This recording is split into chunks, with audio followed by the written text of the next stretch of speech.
Silahkan nyalakan. Baik, selamat datang, selamat bergabung kembali, baik yang ada di sini secara langsung maupun yang mengikuti melalui Zoom. Nama saya Hengki dan hari ini saya berkesempatan untuk kembali mengarahkan dan membimbing pelajaran kita. Hari ini kita akan belajar dari surat 2 Tesalonika, melanjutkan pembahasan kita untuk surat-surat Paulus. Nah, surat 2 Tesalonika ini adalah merupakan salah satu surat yang bisa dikatakan ditulis paling awal, mungkin merupakan surat yang ketiga yang ditulis oleh Paulus dan ditulis tidak lama setelah uh, surat 1 Tesalonika. Jadi pada waktu itu Paulus mengutus orang ke Tesalonika dan kemudian membawa surat 1 Tesalonika. Orang yang diutus ini kemudian kembali dan memberitahukan kepada Paulus mengenai situasi, mengenai kondisi yang ada di jemaat Tesalonika, dan kemudian Paulus menulis surat 2 Tesalonika ini sebagai tanggapan terhadap situasi mengenai apa yang dia dengar dari jemaat di Tesalonika. Nah, saya ingin mulai hari ini dengan beberapa pertanyaan ini, ya. Uh, Saudara tidak perlu untuk eh, apa namanya jawabannya cukup ya atau tidak. Tapi kalau bisa, tolong jawab ya atau tidak, unmute dan kemudian jawab gitu ya. Tidak usah mikir terlalu lama. Kita akan bahas ini, tapi saya ingin kita pikirkan beberapa kalimat ini. Oke? Nah, yang pertama, kasih Allah itu dinyatakan dengan membebaskan orang percaya atau umatnya itu dari penderitaan. Setuju atau tidak setuju? Ayo, Setuju, setuju, setuju. Oke. setuju. Kasih Allah dinyatakan dengan melepaskan umatnya dari penderitaan.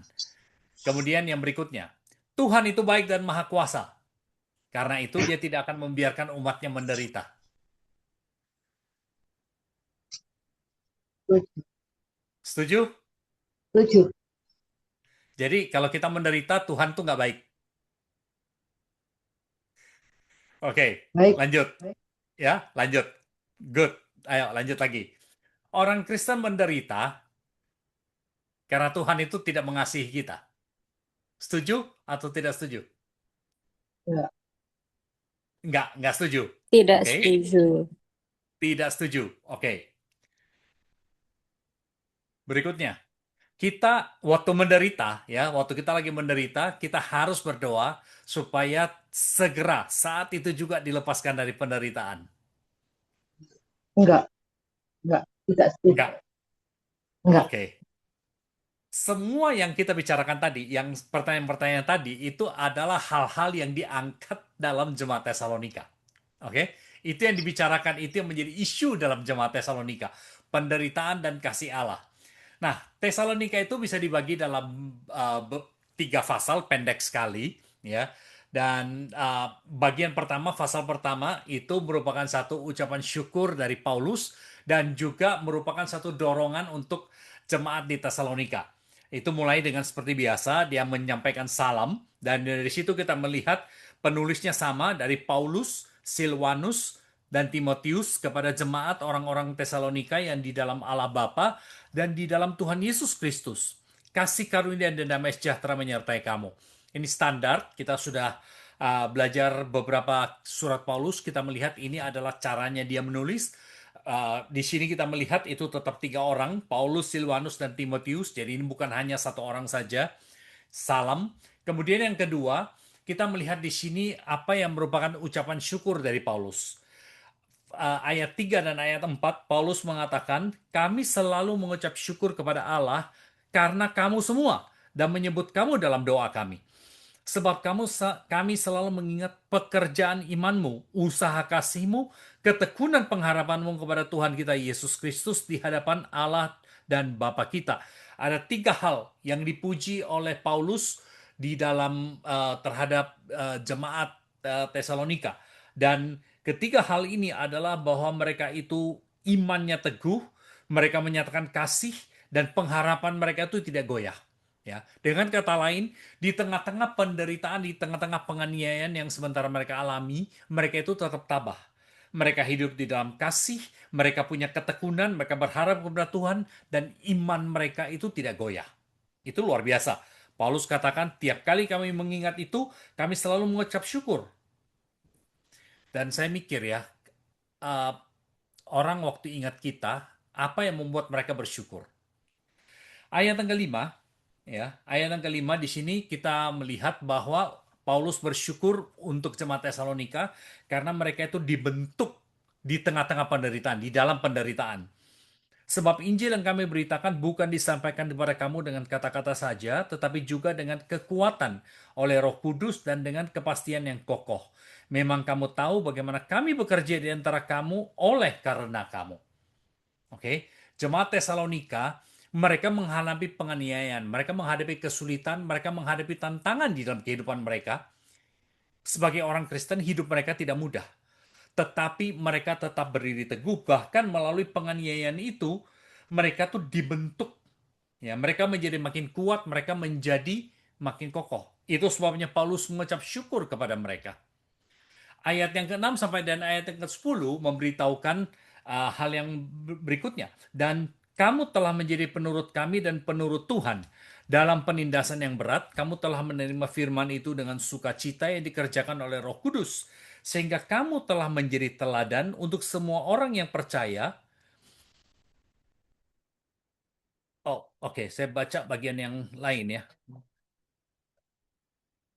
Oke. Ayat yang ke-6 sampai ayat yang ke-10. Sebab memang adil bagi Allah untuk membalas penindasan kepada mereka yang menindas kamu dan untuk memberikan kelegaan kepada kamu yang ditindas dan juga kepada kami pada waktu Tuhan Yesus dari dalam surga menyatakan dirinya bersama-sama dengan malaikat-malaikatnya dalam kuasanya di dalam api yang bernyala-nyala dan mengadakan pembalasan terhadap mereka yang tidak mau mengenal Allah dan tidak menaati Injil Kristus Tuhan kita.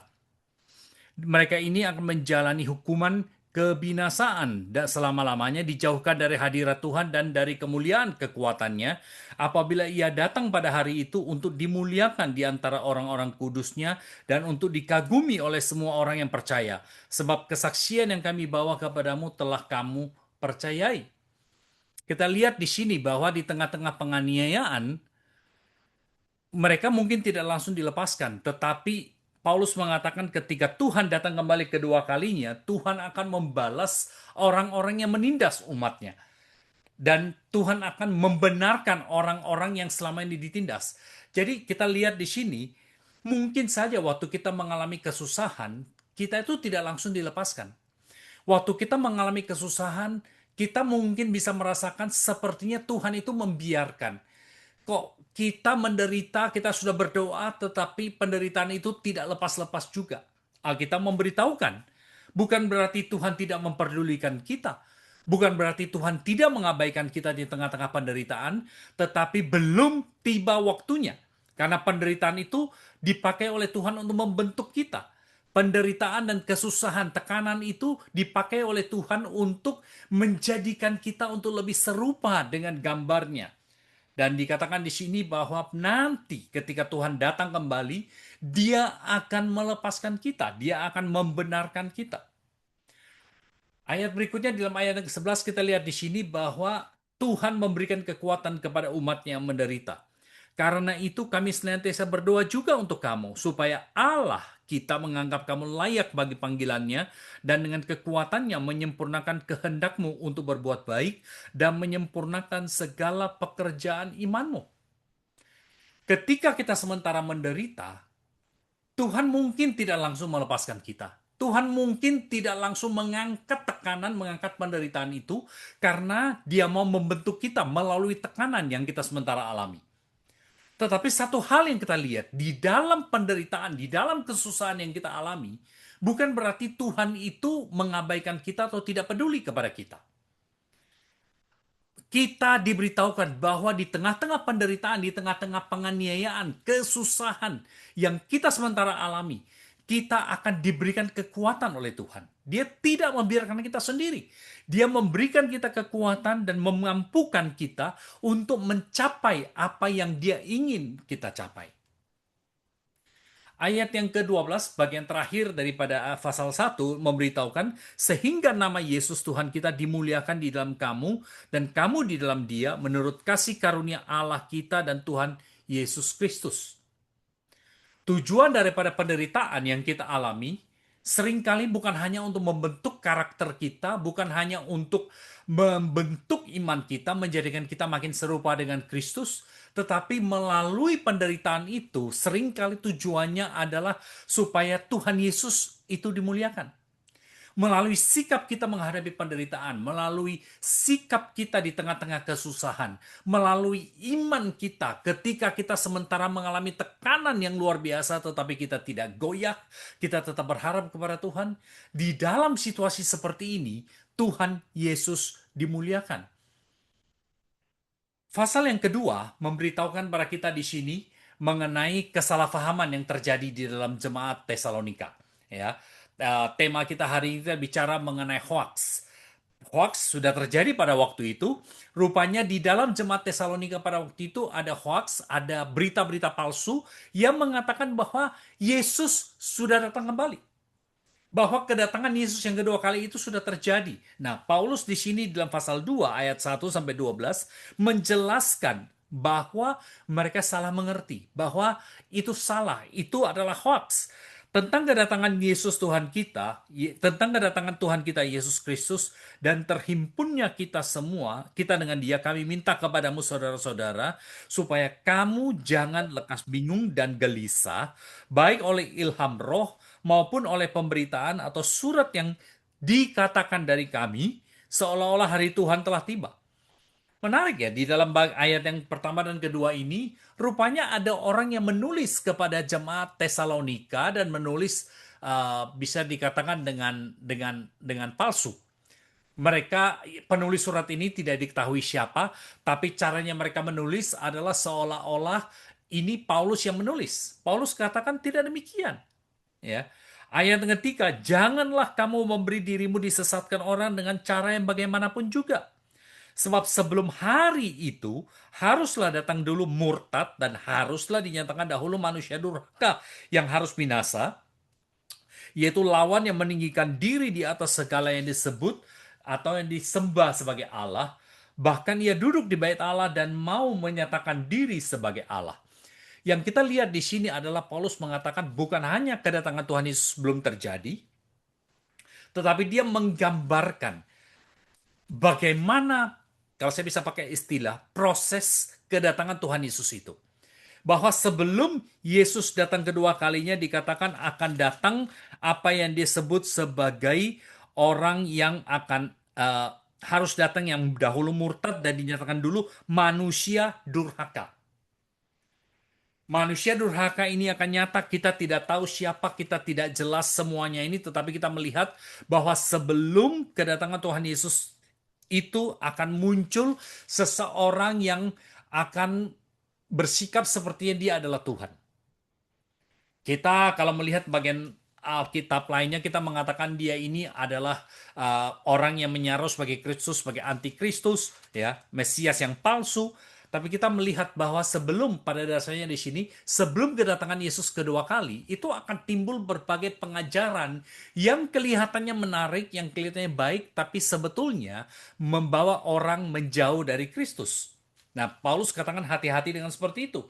Ayat 5, tidakkah kamu ingat bahwa hal itu telah kerap kali kukatakan kepadamu ketika aku masih bersama-sama dengan kamu?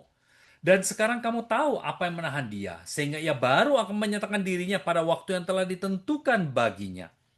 Dan lihat ayat yang ketujuh, karena segala secara rahasia kedurhakaan itu telah mulai bekerja, tetapi sekarang masih ada yang menahan. Kalau yang menahannya itu telah disingkirkan, pada waktu itulah si pendurhaka baru akan menyatakan dirinya, tetapi Tuhan Yesus akan membunuh dia dengan nafas mulutnya dan akan memusnahkannya kalau ia datang kembali. Dan perhatikan ayat 9. Kedatangan si pendurhaka itu adalah pekerjaan iblis dan akan disertai rupa-rupa perbuatan ajaib, tanda-tanda dan mujizat-mujizat palsu dengan rupa-rupa tipu daya jahat terhadap orang-orang yang harus binasa karena mereka tidak menerima dan mengasihi kebenaran yang dapat menyelamatkan mereka. Itu sebabnya Allah mendatangkan kesesatan atas mereka yang menyebabkan mereka percaya akan dusta, supaya dihukum semua orang yang tidak percaya akan kebenaran dan yang suka kejahatan. Ini ayat banyak sekali yang bisa dibicarakan. Tetapi kita tidak akan bahas semuanya. Saya ingin untuk membahas ini secara ringkas. Bagian ini memberitahukan kepada kita bahwa sebelum Yesus datang kembali kedua kalinya, akan datang seseorang yang menyaru dan sepertinya dia punya kuasa seperti Kristus. Dia akan memperlihatkan mujizat-mujizat, dia akan mengajar dengan pengajaran yang sepertinya menarik, dan kalau kita lihat di sini, pengajarannya itu adalah sesuatu yang disukai oleh orang banyak.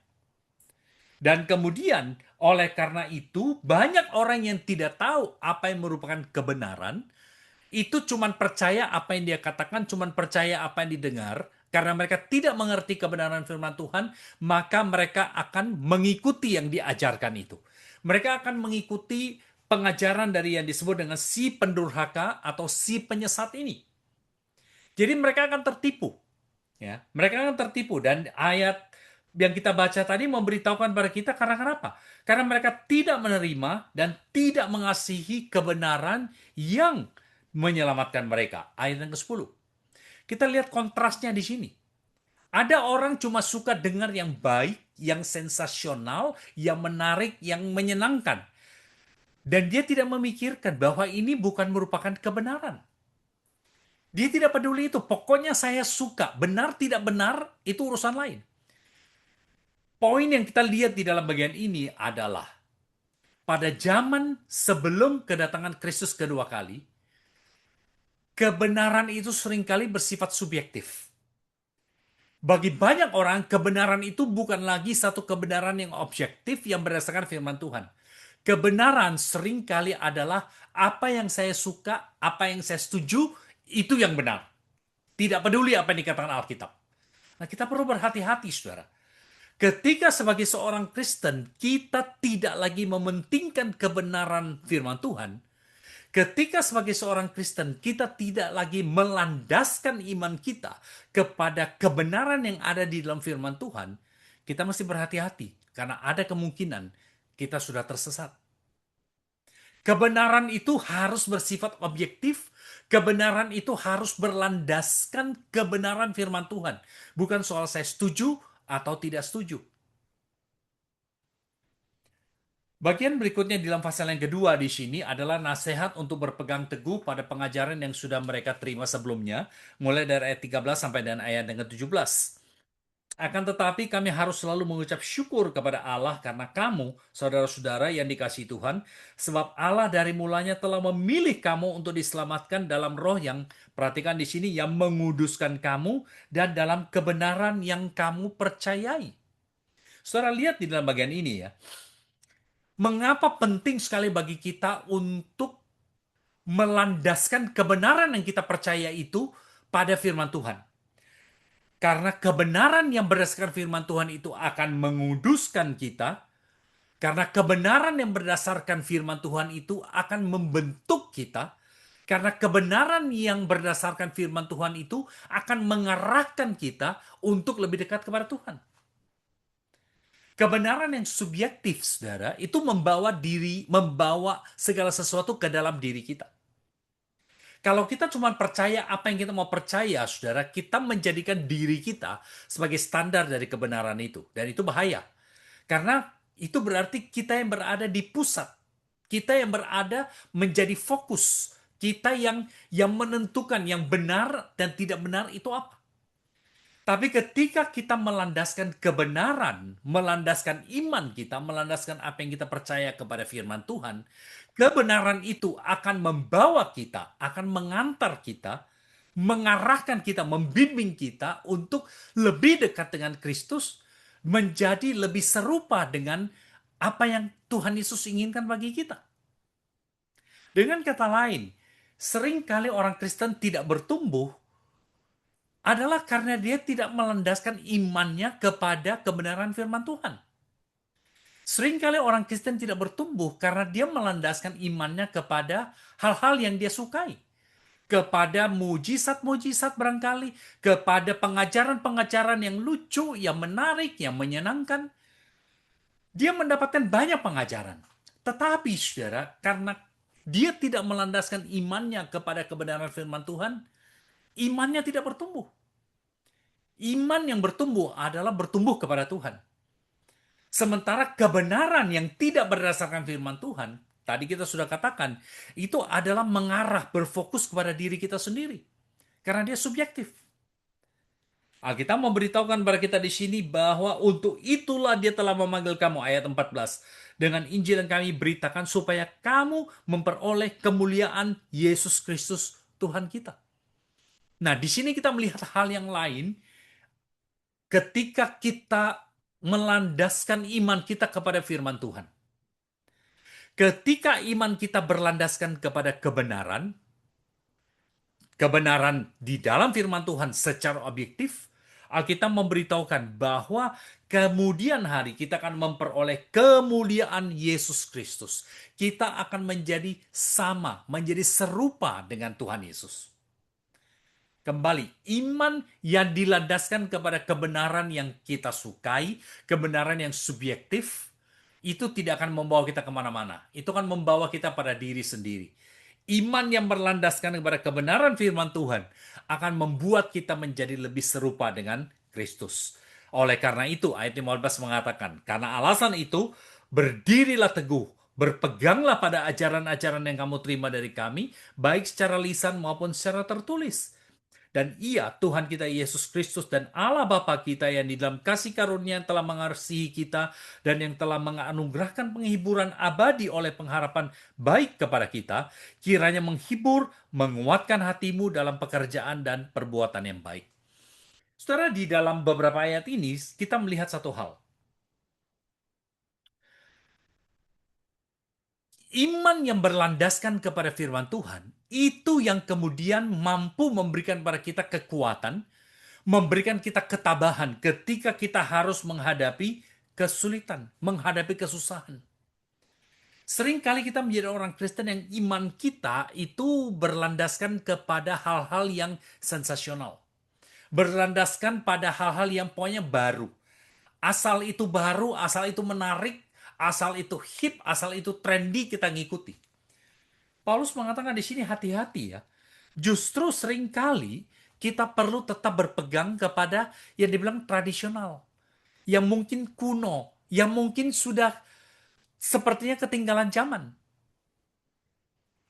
Iman kita, saudara, itu justru seringkali harus berlandaskan pada sesuatu yang bersifat tradisional, sesuatu yang barangkali kelihatan kuno. Yang kuno itu tidak selalu bilang sudah tidak berlaku. Yang kuno itu tidak berarti sudah ketinggalan zaman. Paulus katakan, ingat apa yang sudah diajarkan kepadamu, yang kamu terima dari kami, baik secara lisan maupun secara tertulis. Kalau kamu melakukan itu, kalau kamu melandaskan imanmu kepada kebenaran yang sebenarnya, kebenaran yang berdasarkan firman Tuhan, maka dikatakan kita akan menikmati kasih karunia-Nya dan kita akan mendapatkan penghiburan, kita akan mendapatkan pengharapan di dalam Tuhan. Hanya ketika iman kita itu berdasarkan firman Tuhan, baru di dalam kesulitan, di dalam masalah, di dalam penganiayaan, di dalam penderitaan, kita bisa punya kekuatan, kita tidak akan goyah. Bagian yang berikutnya adalah kemudian berbicara mengenai bagaimana seharusnya orang Kristen hidup dalam menantikan kedatangan Tuhan Yesus yang kedua kalinya. Dalam ayat 1 dan ayat yang kedua dikatakan selanjutnya saudara-saudara berdoalah untuk kami supaya firman Tuhan beroleh kemajuan dan dimuliakan sama seperti yang telah terjadi di antara kamu. Di sini Paulus meminta supaya jemaat Tesalonika berdoa bagi dia, bagi rombongan pekabaran Injil. Salah satu panggilan saudara sebagai orang-orang Kristen adalah mendoakan para hamba Tuhan, mendoakan pengurus-pengurus gereja, orang-orang yang dipercayakan untuk menjadi pemimpin di dalam organisasi di mana kalian berada. Ya. Tetapi juga sebaliknya, ayat yang ketiga dan sampai kelima di sini bukan hanya jemaat mendoakan Paulus atau mendoakan rasul, tetapi para rasul mendoakan jemaat Tesalonika. Ya, lihat ayat yang ketiga. Tetapi Tuhan adalah setia, Ia akan menguatkan hatimu dan memelihara kamu terhadap yang jahat. Dan kami percaya dalam Tuhan bahwa apa yang kami pesankan kepadamu, kamu lakukan dan kamu akan lakukan. Kiranya Tuhan tetap menunjukkan perhatianmu kepada kasih Allah dan kepada ketabahan Kristus. Saudara lihat di sini, Paulus konsisten. Iman itu bukan percaya sekedar apa yang kita mau percaya. Iman itu bukan berdasarkan kebenaran yang kita mau, yang bersifat subjektif. Paulus mengatakan di sini iman kita itu adalah iman yang tertuju kepada Kristus, tertuju kepada kasih Allah, kepada ketabahan Kristus. Iman yang sejati, saudara, itu adalah iman yang tetap tidak goyah sekalipun barangkali kita tidak mengerti kenapa kita harus menderita, kenapa kita harus susah, kenapa sepertinya Tuhan tidak menjawab doa kita. Kalau iman kita itu hanya berlandaskan kepada hal-hal yang baik, iman kita hanya berdasarkan kepada berkat saja, Paulus katakan hati-hati. Iman seperti itu kemungkinan adalah iman yang salah. Atau iman yang tidak kuat, iman yang gampang goyang. Iman yang sejati adalah iman yang berdasarkan kepada Kristus secara objektif. Bagian berikutnya dari ayat 5 sampai 15, di sini kita melihat nasihat untuk menghindari kemalasan. Rupanya pada waktu itu, kalau kita melihat di dalam ayat yang ke-5 sampai 15, ya, ada orang yang tidak mau bekerja. Ayat 6 mengatakan, kamu harus menjauhkan diri dari orang yang tidak melakukan pekerjaannya, yang tidak menuruti ajaran yang kamu terima dari kami. Kembali lagi, ada orang di sini yang imannya, yang kebenarannya itu bersifat subjektif, yang berdasarkan pada apa yang dia mau percaya. Paulus katakan orang seperti itu tinggalkan, jangan dekat-dekat dengan dia.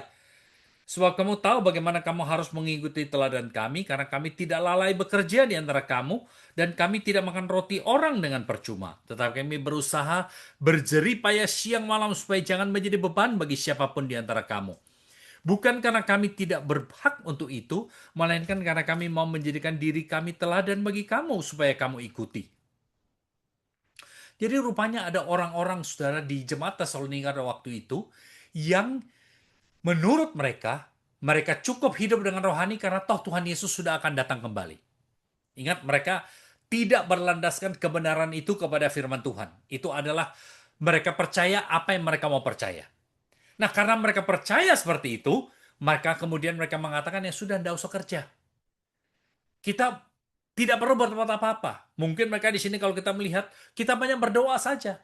Kita banyak bicara hal-hal yang rohani. Dan Paulus katakan di situ, jika seseorang tidak mau bekerja, ayat yang 10, janganlah ia makan. Saudara lihat, kemalasan itu harus dihindari. Ya. Kami katakan itu karena kami dengar bahwa ada orang yang tidak tertib hidupnya, tidak bekerja, melainkan sibuk dengan hal-hal yang tidak berguna. Nah, rupanya mereka bukan cuman sepertinya merohani, tetapi mereka ini menjadi orang yang barangkali tidak ada kerjaan, tidak mau berbuat apa-apa, tidak berguna. Orang-orang yang demikian kami peringati dan nasihati dalam Tuhan Yesus Kristus supaya mereka tetap tenang melakukan pekerjaannya, dengan demikian makan makanannya sendiri. Yang kita lihat di sini adalah rupanya mereka itu karena tidak bekerja, mereka tidak punya penghasilan, mungkin sibuk melayani, atau bahkan kesan yang kita dapat di sini, mereka itu banyak gosip dan mengakibatkan keresahan di antara jemaat. Paulus katakan orang yang seperti itu kita tinggalkan. Kita jangan dekat-dekat. Karena kenapa? Akan berbahaya, akan mempengaruhi. Sebaliknya dikatakan kita perlu bekerja, kita perlu berusaha, kita perlu mencari uang, kita perlu bekerja keras supaya apa? Jangan menjadi beban bagi orang lain. Saudara-saudara dikasih Tuhan, kehidupan orang Kristen, saudara, itu adalah satu kehidupan di mana kita menjadi berkat bagi orang lain. Bukan kita menjadi beban bagi orang lain.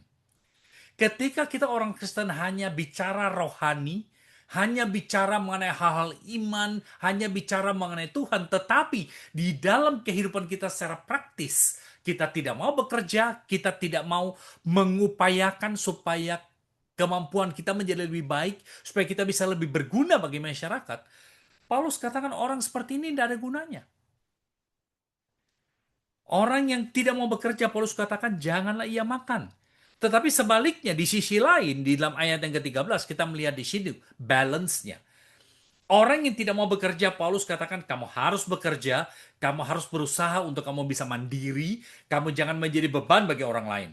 Tapi ayat 13 dikatakan, kamu saudara-saudara janganlah jemu-jemu berbuat apa yang baik.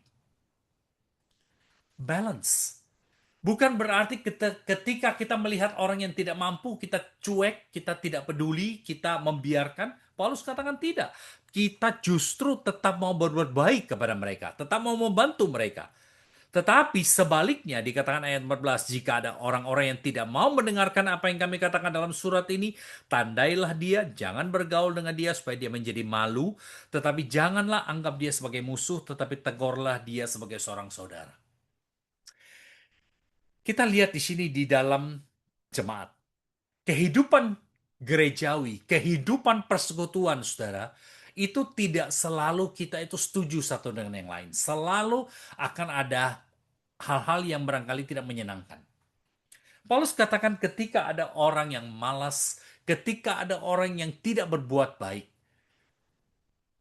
dua hal yang terjadi.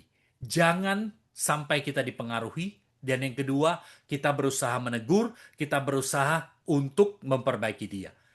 Ketika kita menegur seseorang, kita tidak memperlakukan dia sebagai musuh, tetapi dikatakan sebagai seorang saudara. Di sini kita melihat bahwa di dalam gereja, saudara, kita dipanggil untuk punya akuntabilitas satu dengan yang lain. Kita dipanggil, saudara, supaya di dalam persekutuan kita, kita itu saling memperhatikan, saling mengasah supaya masing-masing kita bisa menjadi orang yang lebih baik, menjadi orang yang lebih suci, menjadi orang yang kita berjalan bersama-sama menuju kepada Tuhan, menuju kepada kemuliaan Kristus. Dan kemudian bagian yang terakhir di sini, penutup dan berkat. Ya, seperti biasa, dan ia Tuhan damai sejahtera kiranya mengurniakan damai sejahteranya terus-menerus dalam segala hal kepada kamu. Tuhan menyertai kamu sekalian. Salam daripadaku Paulus. Nah, perhatikan kalimat ini. Salam ini kutulis dengan tanganku sendiri. Inilah tanda dalam setiap surat. Beginilah tulisanku. Kita sebut ini saat ini tanda tangan. Ya, pada zaman dulu, saudara, biasanya waktu Paulus menulis surat, itu bukan dia yang tulis sendiri. Dia mendikte, dia memberitahukan apa yang mau ditulis, kemudian ada juru tulis, ada sekretaris yang menulis. Tetapi rupanya pada bagian akhir dari suratnya ini, Paulus menulis dengan tangannya sendiri. Nah, kita tidak tahu persis mengapa demikian. Bisa saja ini merupakan kebiasaan pada zaman itu, dan memang betul, ini merupakan kebiasaan pada waktu itu. Tetapi di sisi lain, saudara, ada kemungkinan Paulus melakukan ini karena dia itu buta. Paulus melakukan ini karena dia tidak bisa melihat. Ingat peristiwa di dalam Kisah Rasul ketika di dalam perjalanan ke Damaskus, ke Damsyik, ya, dia menjadi buta, dan ada kemungkinan kita melihat berkali-kali indikasi dalam Alkitab Paulus terganggu penglihatannya. Dan ini membuat dia tidak bisa dia sendiri yang menulis, harus orang lain menulis, tetapi kemudian pada akhir suratnya dia menulis sesuatu. Kita tidak tahu persis apa yang dia tulis. Dia mungkin mengatakan ayat 17 ini, dia menuliskan di situ salam. Dan tulisan itu kemudian menjadi tanda tangannya dia bahwa ini betul dari Paulus, orang lain nanti bisa membandingkan. Dan ini khususnya penting karena di dalam pasal 2 tadi dikatakan di situ ada orang yang menulis surat seolah-olah bahwa itu dari Paulus dalam pasal 2 tadi. Paulus mengatakan, no, no, tidak. Kalau saya menulis surat, ada ini loh, ini tanda tangan saya. Ya, kasih karunia Yesus Kristus Tuhan kita menyertai kamu sekalian. Nah, sekarang secara cepat beberapa pelajaran yang kita pelajari dari 2 Tesalonika. Yang pertama, saudara, sebagai seorang Kristen, kita perlu belajar melihat dunia ini. Kita perlu belajar melihat segala sesuatu di sekeliling kita. Itu bukan dari perspektif kita, bukan dari nilai-nilai kita sendiri, tapi kita perlu melihat dunia ini dari perspektif Tuhan. Sebagai seorang Kristen, saudara, standar kita, nilai-nilai kita itu bukan berdasarkan apa yang kita suka, apa yang kita mau, apa yang cocok, apa yang setuju dengan kita. Sebagai orang Kristen, saudara, sudut pandang kita, perspektif kita, nilai-nilai kita, cara hidup kita, itu adalah berdasarkan bagaimana Tuhan. Dengan kata lain, sebagai seorang Kristen, kehidupan kita dalam dunia ini, kita bukan mengikuti diri sendiri, Kita bukan mengikuti dunia, mengikuti nilai-nilai yang ada di sekitar kita, tetapi kita mengikuti nilai-nilai dari Tuhan. Sebagai orang Kristen, kita dipanggil untuk meneladani Tuhan. Itu sebabnya kita sebut Kristen. Kristen artinya Kristus-Kristus kecil, orang yang mengikuti Kristus. Agak lucu, saudara, kalau kita menyebut diri sebagai orang Kristen, tetapi kemudian value kita, cara hidup kita, prinsip-prinsip kita itu mengikuti orang banyak. Asal orang banyak berbuat seperti ini, asal orang banyak berbuat itu, kita juga lakukan hal yang sama. Perlu dipertanyakan, saudara, kita ini orang Kristen atau orang dunia? Orang dunia dia mengikuti dunia, dia mengikuti nilai-nilai dunia. Dia mengikuti apa yang disukai oleh dunia. Sebagai orang Kristen, kita belajar untuk mengikuti dan menilai segala sesuatu sesuai dengan cara pandang Tuhan. Itu sebabnya, saudara, penting sekali bagi kita orang Kristen, saudara, untuk selalu memikirkan dan selalu kembali kepada firman Tuhan. Karena hanya ketika kita kembali kepada firman Tuhan, disitulah baru kemudian kita bisa mengerti dan kita bisa memahami apa yang menjadi kehendak Tuhan, apa yang menjadi sudut pandang Tuhan. Banyak kali orang mengatakan mencari bagaimana caranya saya tahu kehendak Tuhan, lalu berusaha bertanya di sini, bertanya di situ, baca ini, baca itu, dan lupa bahwa untuk mengetahui kehendak Tuhan, langkah pertama yang harus dilakukan adalah kembali kepada Alkitab. Baca Alkitab, pelajari Alkitab, lebih mengenal Tuhan. Dan makin kita mengenal Tuhan, kita makin bisa mengerti apa yang menjadi kehendak Tuhan. Dan makin kita membaca firman Tuhan, makin kita mengenal Tuhan, kita makin bisa merasakan apa yang menjadi isi hati Tuhan, dan kita makin mampu untuk melihat dunia ini, melihat segala sesuatu dari perspektif, dari sudut pandang Tuhan kita. Hal yang berikutnya yang kita lihat di sini adalah bahwa kita harus mengerti kebenaran firman Tuhan supaya kita bisa membedakan apa yang salah dan apa yang benar. Saudara, kita hidup di dalam zaman yang bisa dikatakan kebenaran itu seringkali itu sudah kabur sekali. Ya, saudara-saudara yang di sini kita mungkin pernah mendengar namanya deepfake. Di media-media sosial kita kadang-kadang suka bingung ini video atau foto yang ada ini betul-betulkah atau ini merupakan buatan dari AI, ya kan? Kebenaran itu seringkali menjadi makin tidak jelas. Eh, Gampang sekali untuk video diambil lalu dengan teknologi tertentu apa yang tidak dikatakan oleh orang dalam video itu menjadi apa yang dia katakan. Mulutnya sudah ngomongnya cukup persis, ya, sehingga yang disebut dengan fakta itu seringkali menjadi makin tidak jelas. Nah, saya pernah mendengar cerita ini. Ada orang mengatakan orang-orang yang kerja di bank itu mereka jago, tahu sekali bagaimana membedakan uang yang palsu dan uang yang sebenarnya.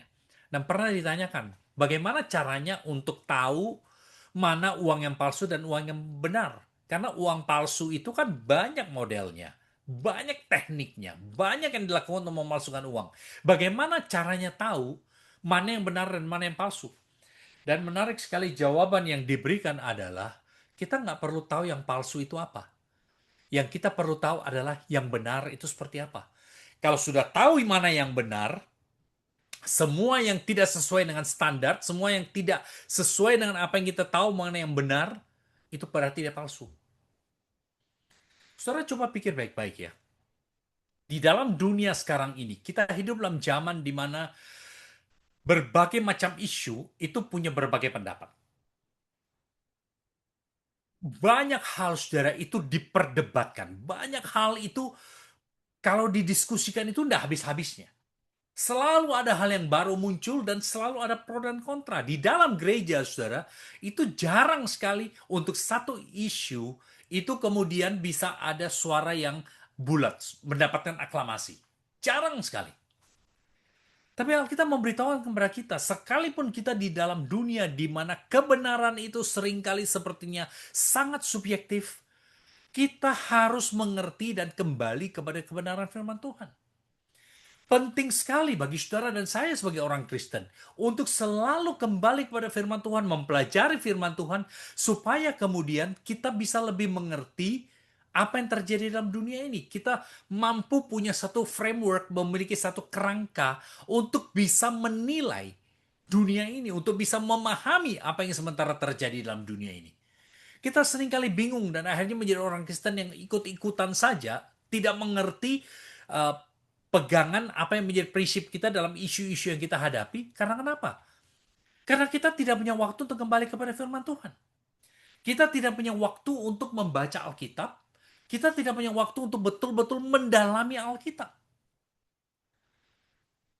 Firman Tuhan mengajarkan pada kita perlu mengerti kebenaran firman Tuhan itu, supaya kita tahu mana yang benar, mana yang salah. Yang ketiga, saudara, kehidupan rohani, rajin melayani Tuhan, rajin beribadah, iman yang kokoh bukan berarti kita menjadi orang yang tidak berguna. Seorang yang rohani, seorang yang hidupnya beriman, seorang yang rajin mengikuti Tuhan, seorang yang setia kepada Tuhan, itu harus menjadi anggota masyarakat yang berguna. Iman kita, kerohanian kita, itu bukan menjadi alasan bagi kita untuk tidak peduli kepada pekerjaan, untuk tidak peduli kepada hal-hal yang berguna bagi masyarakat. Justru sebaliknya, seorang Kristen yang baik, seorang Kristen mengikuti Tuhan adalah seorang Kristen yang tahu bersumbangsih kepada masyarakat. Seorang Kristen yang mencintai Tuhan, yang mau melayani Tuhan, dia adalah seorang Kristen yang punya sesuatu yang dia bisa kontribusikan kepada masyarakat. Seorang Kristen yang mencintai Tuhan itu tidak akan menjadi beban bagi dunia, tidak akan menjadi beban bagi keluarga, tidak akan menjadi beban bagi gereja, tidak akan menjadi beban bagi orang sekitarnya. Bukan berarti saudara bahwa di gereja atau dalam persekutuan Kristen kita hanya menerima orang yang bekerja, orang yang sukses, orang yang profesional. Bukan saudara. Tetapi yang kita lihat di sini adalah sebagai seorang Kristen, kita selalu berusaha sebisa mungkin untuk tidak menjadi beban bagi orang lain. Sebagai seorang Kristen, saudara, kita selalu berusaha bukan hanya tidak menjadi beban bagi orang lain, tetapi juga untuk membantu orang lain memikul beban mereka. Kita tidak menjadi beban, tapi kita membantu orang lain yang di dalam kesusahan, orang lain yang di dalam kebutuhan. Kita bisa berkontribusi, kita bisa berbagi kepada mereka. Itu panggilan seorang Kristen. Itu satu kehidupan Kristen yang sebenarnya. Kita bisa berbagi kepada orang dan bukannya menjadi orang yang menghabiskan apa yang dimiliki oleh orang lain. Kemalasan, saudara, itu berkali-kali dibicarakan dan ditentang di dalam Alkitab, ditolak di dalam Alkitab. Seorang Kristen, dengan alasan apapun, tidak boleh bermalas-malasan. Ketika kita mampu, sejauh kesehatan kita memungkinkan, kita berusaha untuk kita bisa bekerja, supaya kita bisa bersumbangsih kepada orang sekitar kita, supaya kita bisa membagikan, kita bisa memikul apa yang menjadi beban dari orang lain. Dan yang terakhir, saudara, sebagai orang Kristen, kita perlu belajar untuk saling membangun satu dengan yang lain. Kita lihat di sini, Paulus minta supaya jemaat mendoakan dia. Tapi pada saat yang sama, dia juga mendoakan Paulus. Di sini kita bicara mengenai akuntabilitas. Kita bicara mengenai bahwa saya sebagai seorang pendeta, saudara, saya harus bisa bertanggung jawab kepada saudara. Saya sebagai seorang yang melayani Tuhan, saya harus mampu untuk mempertanggungjawabkan kehidupan saya kepada saudara. Demikian pula kita di mana kita berada dalam persekutuan kita. Kita perlu untuk saling membantu, saling memperhatikan, saling mengasah supaya kita bisa menjadi lebih baik. Dalam persekutuan di gereja, saudara, satu unsur yang sangat penting dalam persekutuan yaitu kita saling dan masing-masing memiliki akuntabilitas satu terhadap yang lain. Dengan kata lain, di dalam persekutuan, saya bertanggung jawab untuk cara hidup saya, dan saudara-saudara seiman saya itu berhak untuk meminta pertanggungan jawab saya. Hanya dengan cara demikian, saudara, di dalam persekutuan yang punya akuntabilitas, baru kemudian kita itu bisa hidup dengan menjadi lebih suci, hidup dengan lebih bertanggung jawab, hidup dengan bersih dari dosa. Sebagai orang Kristen, saudara, saudara dan saya, kita dipanggil untuk saling mendoakan. Saya sangat berharap saya bisa mendoakan untuk saudara secara pribadi. Kalau ada hal-hal yang saudara mau saya doakan, saudara message saya dengan senang hati berdoa bagi saudara. Tapi saya juga berharap saudara bisa berdoa untuk saya. Ada hal-hal yang saya mau untuk saudara yang doakan untuk saya. Kita bisa sama-sama membangun, sama-sama berjalan dengan maju. 2 Tesalonika mengajarkan kepada kita bahwa kita hidup di dalam masa di mana kita menantikan kedatangan Tuhan Yesus yang kedua kalinya. Dan di dalam masa penantian ini akan banyak gejolak, akan banyak isu, akan banyak pengajaran yang sepertinya benar, yang menarik, yang lucu, yang enak didengar, tetapi ternyata itu tidak benar. Kenapa kita tahu itu tidak benar? Karena itu tidak lolos ujian firman Tuhan. Di dalam zaman di mana kita menantikan kedatangan Kristus kedua kalinya, saudara, kita perlu kembali kepada firman Tuhan. Kita perlu menggali firman Tuhan, melihat segala sesuatu dari perspektif Tuhan. Kita perlu kembali pada kebenaran firman Tuhan, berpegang teguh pada kebenaran firman Tuhan. Dan kita perlu untuk menjadi berkat bagi orang lain. Dan kita perlu untuk saling membangun satu dengan yang lain. Itu cara kita menantikan kedatangan Yesus yang kedua kalinya. Kiranya Tuhan memberkati kita semua. Mari kita berdoa, saudara.